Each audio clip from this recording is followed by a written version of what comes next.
करते हैं कि वैसे मेन ये जो मैंने ये वीडियो बनाया है, एक्चुअली हुआ क्या था कि आज ही मेरे किसी कलीग का मेरे पास कॉल आया था, तो उसने मुझे कहा कि सर मुझे क्या कहते हैं सर्वो लगाना है, और मेरे यहाँ जो है पावर फैक्टर पैनल पहले से ही है, तो सर्वो लगाओ ना लगाओ।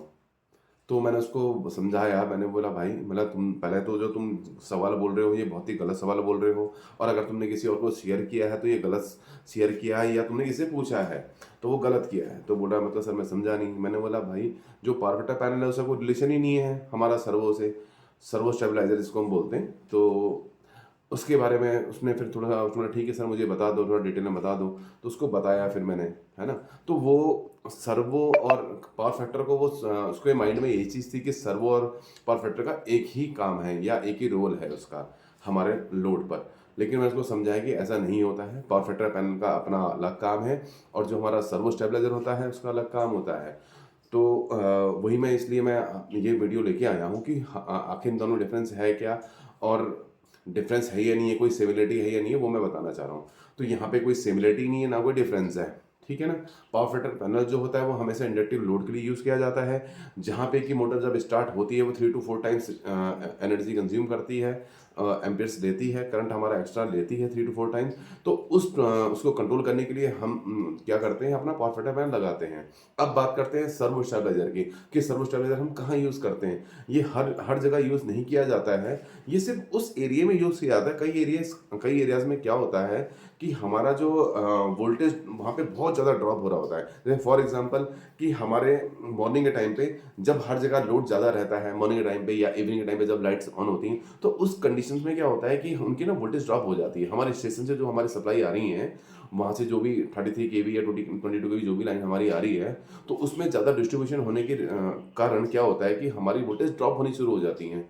मैक्सिमम होटल्स की या मैक्सिमम जो भी, हम तो होटल्स हैं तो मैं होटल्स की बात इसलिए करता हूँ। तो वोल्टेज जो हमारी ड्रॉप होनी शुरू हो जाती है। जब वोल्टेज ड्रॉप होगी तो वहाँ हमें लॉस होगा ही होगा कि जो जितने भी हमारे इक्विपमेंट्स हैं वो कोई ना कोई जिस प्रॉपर वोल्टेज उसको नहीं मिलेगी तो वो इक्विपमेंट क्या है, वो नहीं चलेगा हमारा। तो जब वो नहीं चलेगा तो वहाँ पे अगर मान लिया जाए कि हमारा, अगर होटल की बात मैं करूँ, अगर हमारा होटल में कोई सिस्टम अगर जैसे 3 फेज वोल्टेज पे चल रहा है या सिंगल फेज वोल्टेज पे भी चल रहा है, अगर वहाँ वोल्टेज ड्रॉप होता है तो हो सकता है कि वो सिस्टम ना चले और उससे हमारे गेस्ट को जो है प्रॉब्लम हो सकती है कि उनको सर्विस में हम प्रॉपर सर्विस प्रोवाइड ना करा पाएँ। तो इस वजह से हम क्या करते हैं, इन चीज़ों से वो करने के लिए दूर हटने के लिए हम क्या करते हैं, एक सर्वो स्टेबलाइजर लगा देते हैं कि जो हमारा वोल्टेज है वो जो हमारा वोल्टेज है वो हमारा बैलेंस रहे, जो वोल्टेज हमें चाहिए वो वोल्टेज हमें मिलता रहे।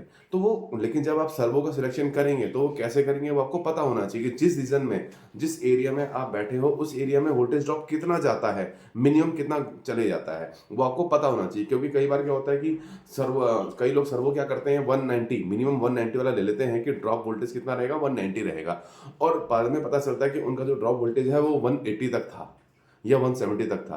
तो क्या होता है कि वो सर्वो वहाँ पे उनके पास काम नहीं कर पाता है, वो आउटपुट नहीं दे पाता है जो उनको वोल्टेज चाहिए। तो इसलिए हमको ये भी पता होना बहुत ज़रूरी है कि हमारा जो वोल्टेज जो नीचे गिरता है वो कितना है, 150 है, 160 है या 170 वोल्ट है या 180 वोल्ट है, वो हमें पता होना चाहिए। अगर हमें वो पता है तो जब हम सर्वो का सिलेक्शन करते हैं तो सर्वो का सिलेक्शन हम कैसे करते हैं कि सर हमें 150 वोल्ट वाला चाहिए, 160 वोल्ट वाला चाहिए, 170 वोल्ट वाला चाहिए, 180 वोल्ट वाला चाहिए, 190 वोल्ट। तो ये हम उनको फिर सिलेक्शन करवाते हैं कि हमें हमारा वोल्टेज ड्रॉप इतना जाता है।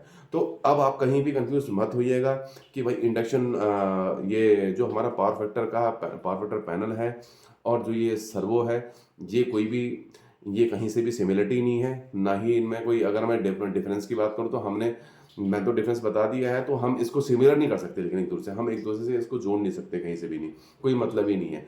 उसका काम अलग है, इसका काम अलग है, पावर फैक्टर का काम अलग है और हमारा सर्वो का काम अलग है। तो दोबारा अगर कभी इन फ्यूचर आपसे कोई ये पूछे या आपके माइंड में डाउट आए तो मेरा ये वीडियो ज़रूर आप देखें और जितना शेयर कर सकते हैं उतना शेयर करें।